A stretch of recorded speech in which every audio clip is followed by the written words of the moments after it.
香港娛樂圈從來唔缺才貌雙全、心思通透又醒目嘅女藝人，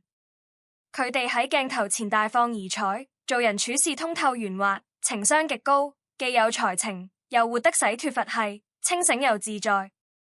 偏偏踏入感情世界，呢班本身自帶閃光點嘅女子，次次都遇人不淑，屢屢撞板，喺愛恨糾纏之中兜兜轉轉，陷入清醒卻又甘願沉淪嘅循環，半生看得通透，半生用情至深，始終逃唔開情愛帶嚟嘅種種磨礪。講到港圈公認嘅情路坎坷第一人，唐詩詠絕對穩坐榜首。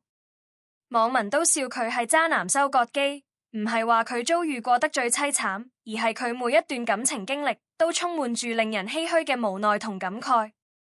足足10年時間入面，佢接連結識多位俾港媒認定口碑極差嘅男士，每一段戀情都全心全意投入，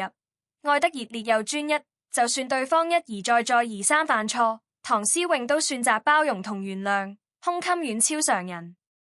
正係呢份極致嘅溫柔，令佢博得滿分女友嘅稱號，全港觀眾都為佢感到心痛，於是永遠習慣性為對方善後兜底。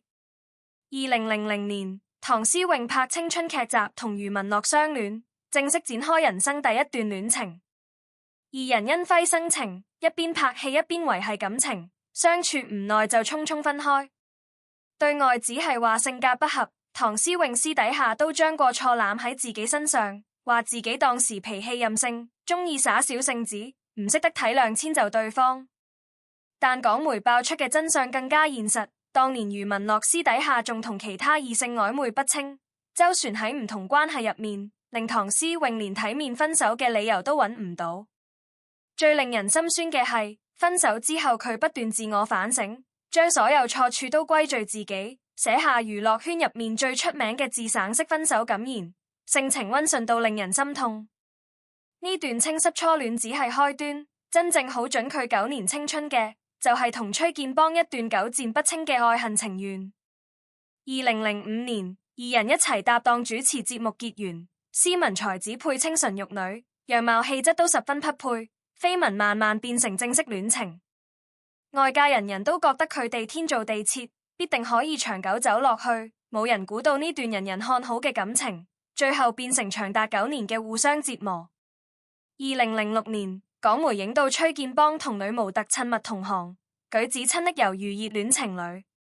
醜聞曝光之後，崔建邦唔做任何解釋，即刻宣布同唐詩詠分手，態度決絕不留半點情面。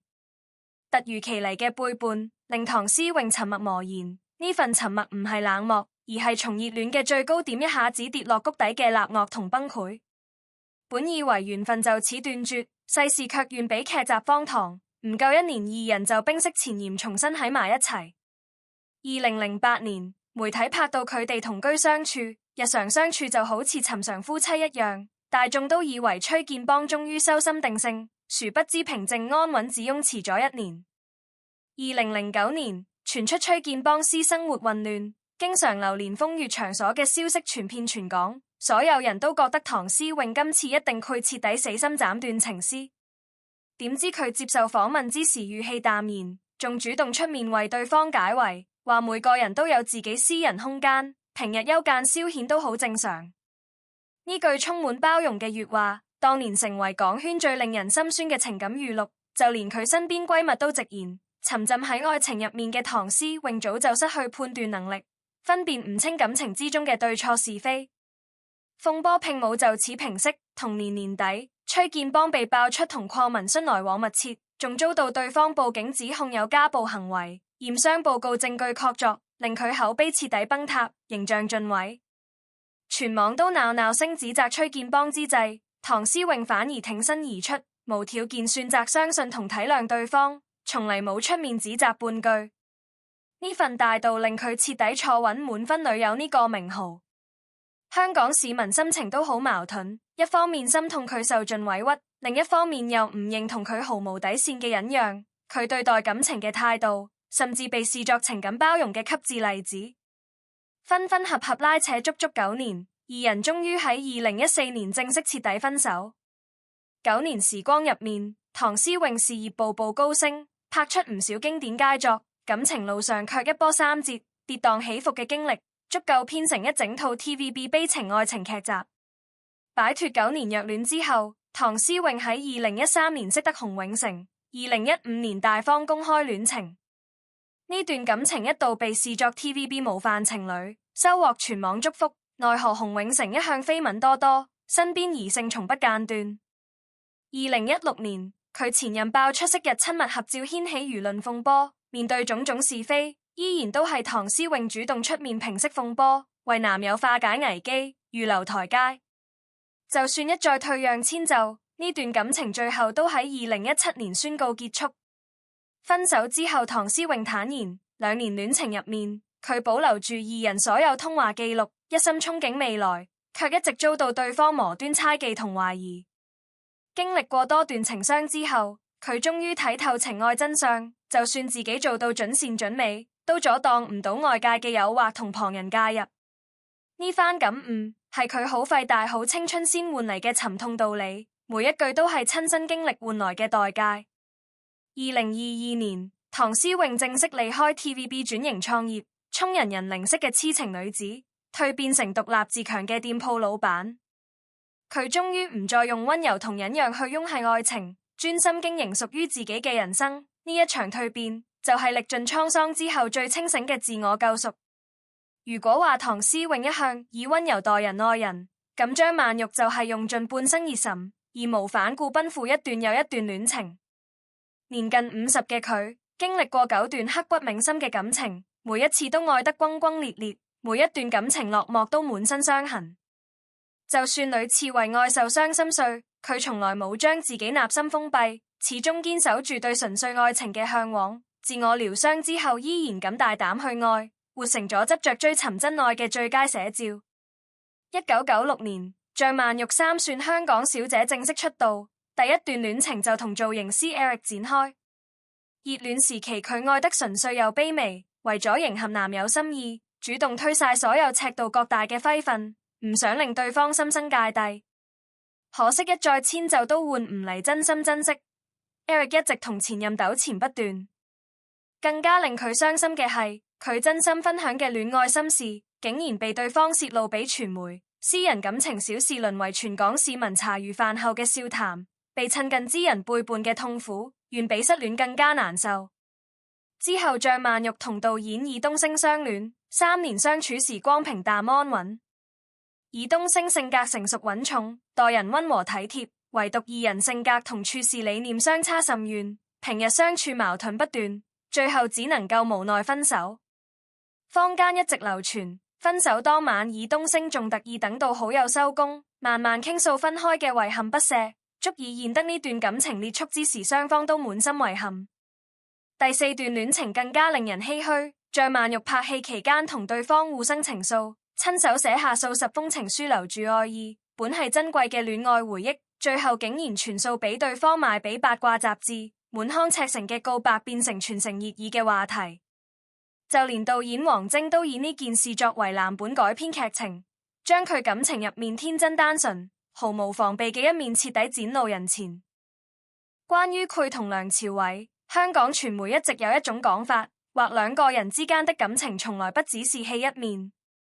拍過3個月全走出去的兩個主演，同住一間酒店，日日一起吃飯，一起打包，一起看夜市。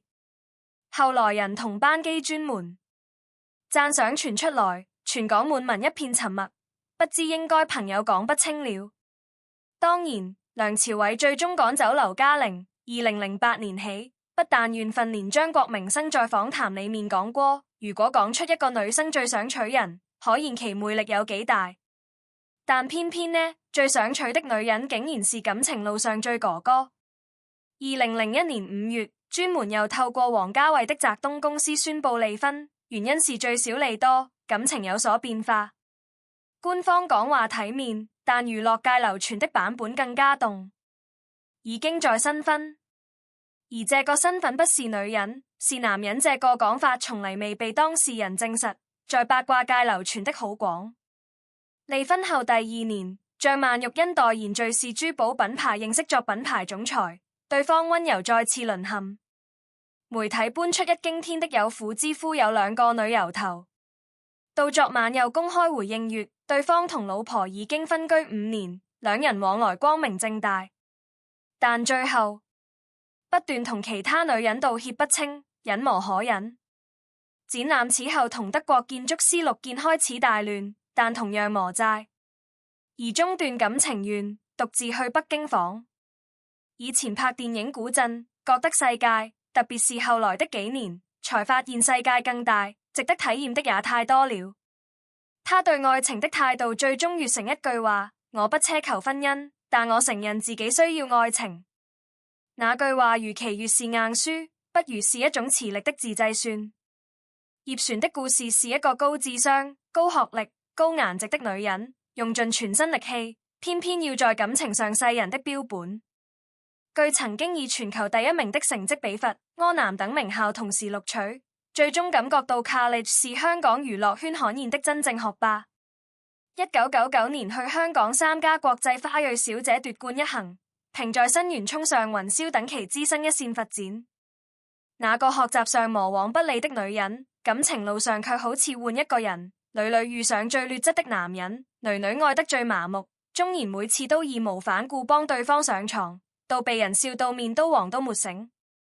列算第一段著名渣男經歷：一旁初期同一個戀愛師生男友交往，對方男蒲貪玩，不再嚴謹，將問題面提起段感情，都是一種難以言喻的委屈。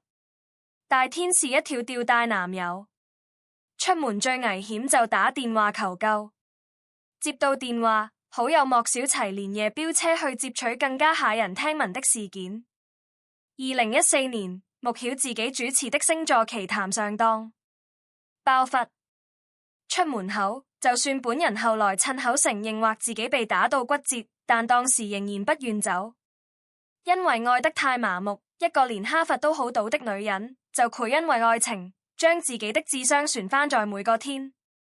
那以上種種都只是鋪墊，真正令熱線渣男翁收站的導向溫泉港的是2015年的小2015年7月，其高調公開同失去11年自稱美業創業家的小鬼後神的戀情，態度強調公開講電影愛一切不離不棄上，一仗仗粉絲紛紛送祝福，每一片美好。但近1個月之後，一個網名喵喵的姊妹辦法，傳聞控訴小三同時同多名女子交往，將互相對話，同一製造證據。另一名強盜隨後跟進，兩人堅持互相印證。應用小米線3加的系統家的專業消息出爐，全網等熱情的反應，烈果卻的反應令大家大開眼界，卻欲出來解釋出來沉默，而是火力全開。2個強盜明白公開嘲諷對方，因為不夠優秀先被人飛，縱然對方是幼女造謠誹謗，其將2位強大的個人資料想在網上公開，要求公眾評下理，甚至謊言要告上法庭。小莫先生現狀迅速推出更多女友擁護，表示無法停，全國網媒體攰到睇尋3秒。然後葉黃絲充當時擅自公開發文，暗示熱情被人降頭，或正常人不配有這種判斷力，但熱情仍然巋然不動，繼續握住小木山，官司最終不了了之。但2019年即全體日，面對着同小三和平分手，連分手原因都費事多解釋，仿佛將那段全港矚目的感情當成一件隨手放低的行李箱結束的故事。話給我弟聽，智商同情商有時不是同一樣的學歷同眼光，有時候同一條線，一個攞過全美第一女人情面，最後換一渣男。為站站長的名片張敏1968年去上海出世，9歲跟父母移居香港，1986年、1987年北京、法國是一個騙兩岸三地之後合作13部電影，是公星女郎之首，同利智、關之琳聘稱香港4大游牧。1993年的《倚天屠龍記之魔教教主》，一面至今無數人心目中的最強，但是就開始如日中天的時候，最晚逐漸淡出公眾視野。傳媒同影星、電影10大講壇人向華星之間存在一段持續多年的閉幕感情。向華興起向華強的是老鎮，已經有家，比江門大約大18歲。據去到江門8班客戶玉樓公車，親自煲燙，將承諾配離婚，取去一信就賄足足9年。9年的觀音一面追問的是資源由向華生統籌，幾乎所有電影機繪都是經由戲的關係而已。去拍戲紅酒成為一線女星，但是私人生活面卻是一個無名無份的等待者。坊間流傳一個細節，當年是冷淡追問夜晒罪，被人暴打10幾鉗，事後沒人認領。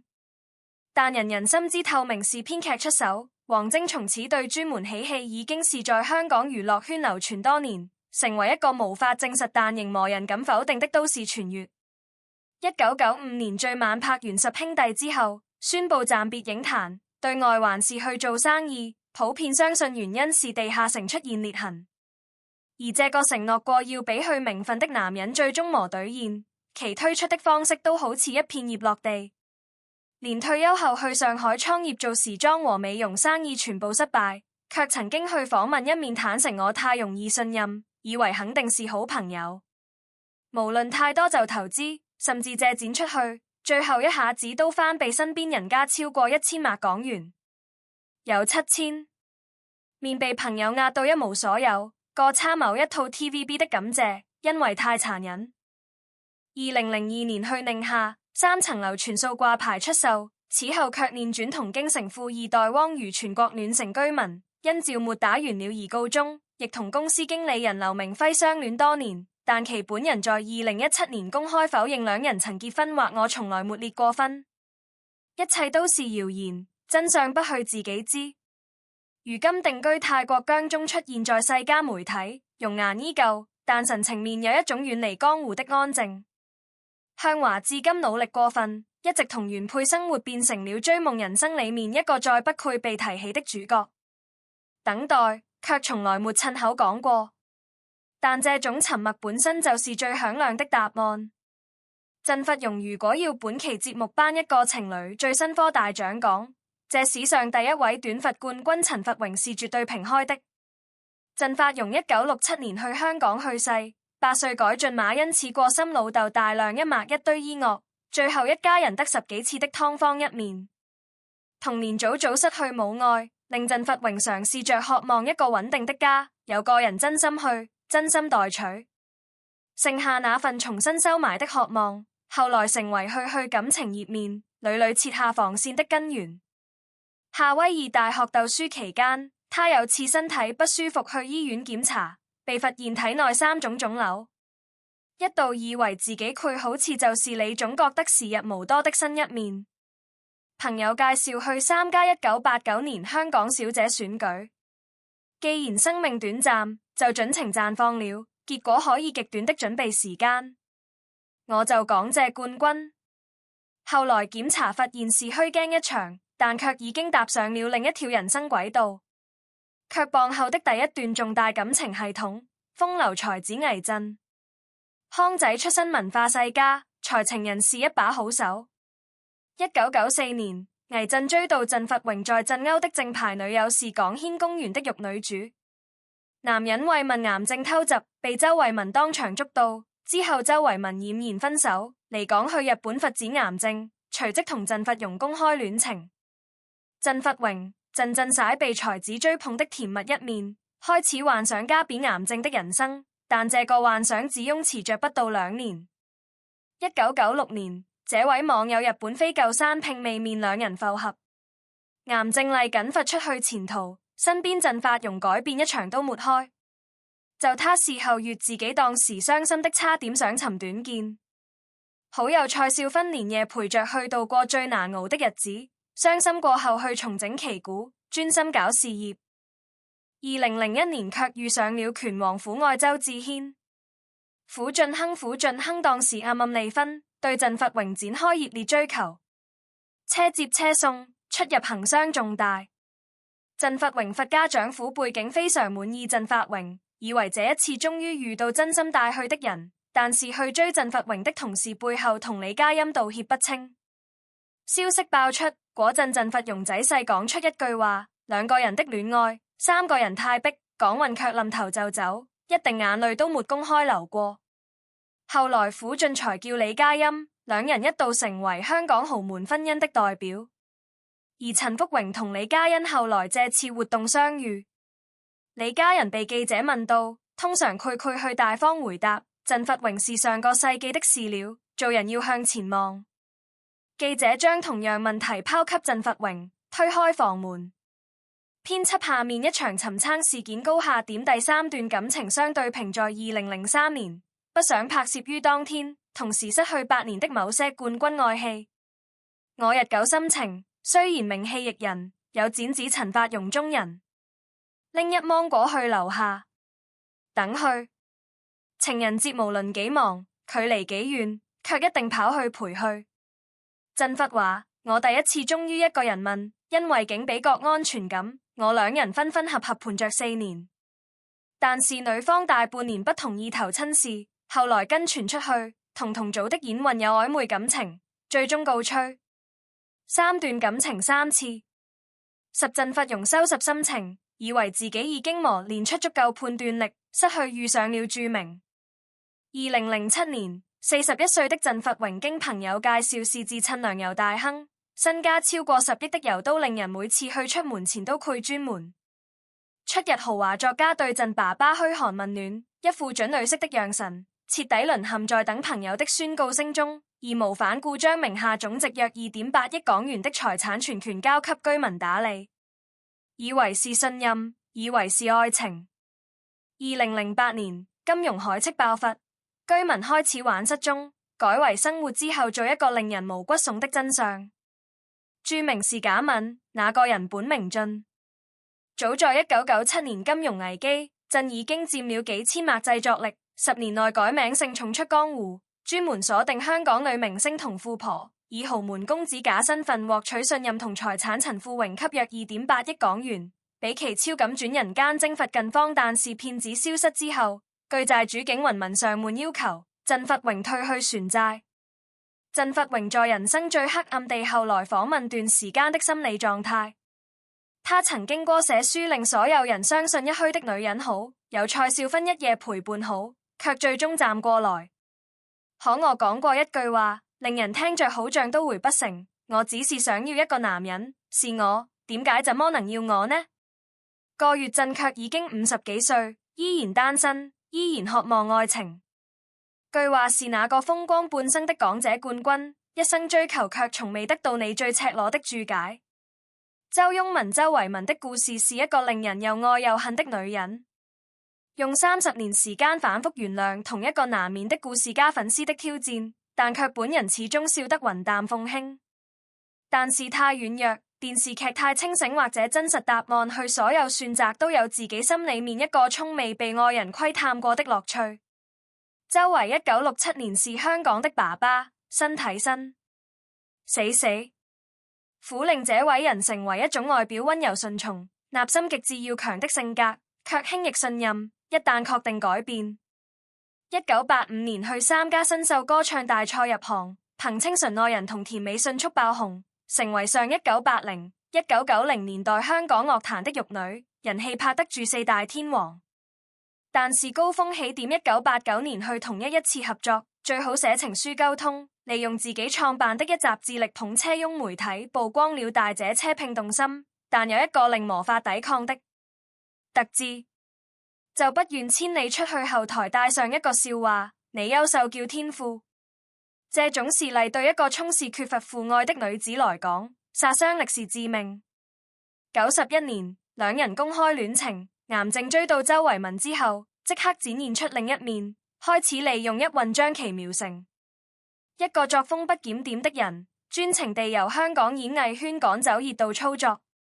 與其是愛情的鬥技，不如和權力的控制。劉世明最後不得不離開，去台灣發展，就此沉寂。這位問題當時反而覺得這份證明。1994年事件爆發，這位門當場撞燕妮珍同陳佛榮親密相處，讓林佩選擇分手。日本將全精力投入事，結果反而迎來一個創作高峰。1994年的廣東通過月底港台兩地突破800斤銷量，日本媒體跟風趣為最受歡迎香港女歌手。有時一個女人被感情傷，透過玩具是最勇敢的，因為她已經未任何亦好失去了。在1996年同陳法榮分手之後，全新番慰問卻原諒他兩人復合復雜之後的歲月年的出軌記時間。1998年中同志交往期間，為香港世界名不記文字妹公開場合回應解決婚，一場熱烈烈的戀愛。我是捨命相陪，定了這位門震怒納鎮以住交通搖路的劃清界線，這擁吻再次深遠。2006年雷震被引渡滿足 TVB 主持人鄭明言送玫瑰罰曖昧短信，連康都要親自出馬，以未來新抱的講法安撫周慧敏，卻又一次唱歌着2008年12月事情最後一個節點夜天台，同一個上海集成市大學女學生當眾塞吻超過5分鐘，被遠景影相傳出全港譁然。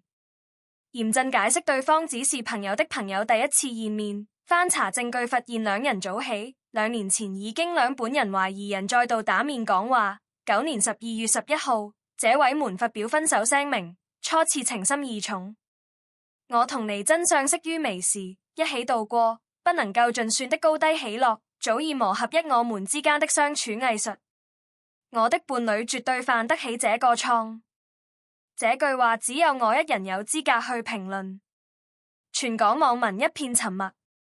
然後分手後第13日，兩人宣布裂婚，又發表分手聲明。到登記裂婚前後的13日發生的群眾沖禮搞清楚發生麼事。周圍們已經成為遺體一刻香港人。有人懷癌症一定有把柄洗手，但周慧敏本人對愛呈現的始終是一種平靜後的癌症。緋聞仍然是有傳出，但蔚然回應。督教將婚姻視為神聖承諾。近年不斷有離婚傳言，但每一次周都用一條日活嚟回應。2023年4月，家傳雲追進去問最近入作者來探訪，有陰謀有辦扣令，我同先生都感到好快樂，想要一個經歷過30年出軌風波的女人。最後選擇以想要回應全港職業是徹底命、徹底自由，要自己清楚。辣椒中英同198一年香港時，爸爸獨家時照顧你。去過幼稚園，轉過6間，住過大角咀、旺角、沙田、元朗、牛頭角、深水埗。幾乎每隔一段時間，一批新的大人爺爺過身之後，他根據表姐生活，青春期開始就建立平面無頭。2001年劇場猜出演奏型吞噬，被英皇唱片全力打造，兩個人的組合同都沒辦法年就登上香港館開演唱會，創下最快的紀錄。採取嚴謹打破當時最年輕女歌手開公館紀錄，就佢穿如日中天古鎮。台下觀眾面遇現鄭冠希，鄭冠希卻展開了身邊的經理，人們都過去。大牽人拍拖從來是全世界最無效的事，也叫愛上，這而且愛得好深深度。當鄭冠希提出要上樓下，卻有一問：你處理佢沒有風險，請你放心，沒有人明白嗎？因為去組局，因為他是多年後流住淚，親口講出。離家但25年的賭場裏面，家教並非一直在原地等待去同漁民期間發展出感情。陳冠希得知後大為光火，兩人差點當場動武，最終這段關係是雙方公司施壓下半年後裂之後去同方立新，因其心情合作期間形影不離，方甚至表我願意再交後的一條毛巾。感情化一移情別戀。到場2007年他認識俊龍，據說當時也叫主動，以甩賣公子為由攞龍的電話，穆俊龍心領神會，隨即展開追求，兩人很快確認關係，交往不到1年就訂婚，打算以後的婚姻。演校終於到了一步，就是一個真心愛的男人不滿足，但因為後面驗證完事件的爆發，穆俊龍父母強迫佢哋解除婚約。2008年1月，一個網民其他的用戶將相上傳至納地網絡，想在這個全球範圍內瘋狂流傳10幾位香港女星。事發後，香港社區的反應不是同情受害者日鋪天及地的選擇同嘲諷人自己離家。原本計劃公映的電影39的揮訓，3家公益晚會被上千封觀眾投訴，一夜之間被人暫停滯。2008年2月交一次頭前露面。以前歲太天真，以後佢努力，只有去完成。抑鬱症長時間沒辦法正常工作，幾乎由公眾視野消失。漫長療愈之後，佢慢慢返來了。2015年去飛機偶然遇見陳冠希，陳冠希託人轉交一封信。個月古鎮已經是事件發生7年之後7年一個傷口又裂開，發現馬馬都終於不再痛的時間，以為最難的已經過去，人生總有新開始。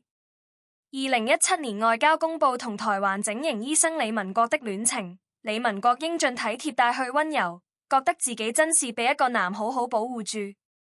2018年12月，兩個人去香港聚餐列婚，那婚禮跟住講談到今日好不容易，英皇主席楊秀成親自為其送上封口嫁妝。哇，我好開心，阿嬌真的很難嫁出去。全場賓下拍手，大家都以為經歷了更多，卻終於等到應得的幸福。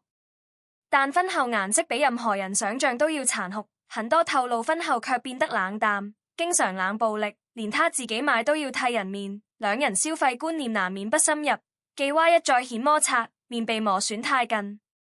2020年3月，阿嬌主動提出離婚，賴文國事後接受訪問發表簽字，將分手原因貴列為其不愛我，船要交成趁口對去講對不住，以為婚後會慢慢愛上你，但真是沒辦法。但亞洲的版本同學所講自然不同，真相是蜜葉磨人之邊的是真。2020年12月份訪問一面，明確講不會再婚。我嘗試過離婚，經歷過離婚，做完你的人生大事之後，才發現自己不適合婚姻。講了過夜嗰陣，他心情坦然，甚至帶着一點解脫。在2014年底，消息又來了，去為一名明星網紅于顯、龍膽剪等資源扶持去出道做明星，但如龍哥喬秋版腎被詐騙，令山東3的醜聞當中，在人們又反爆料指其實龍同其他女友首次欺騙女人，跟着一起落色阿嬌，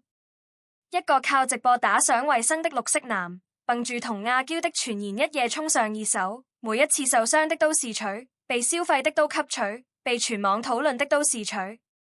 卻有艷照們看過年有一個正看過，離有一段失敗婚姻後過嚟，每一次都以為是終點，但每一次都不是，最後卻發現真正的重點是接受自己可以不需要任何人的庇護而獨自過得好。